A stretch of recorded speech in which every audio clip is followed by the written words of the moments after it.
Assalamu Walaikum. Hello friends, how are you?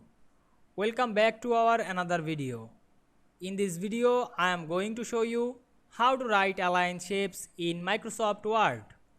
Let's get started. At first, we have to open a Word document.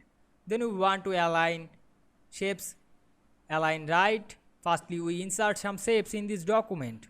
We go to the insert menu, then click shapes option and insert some shapes.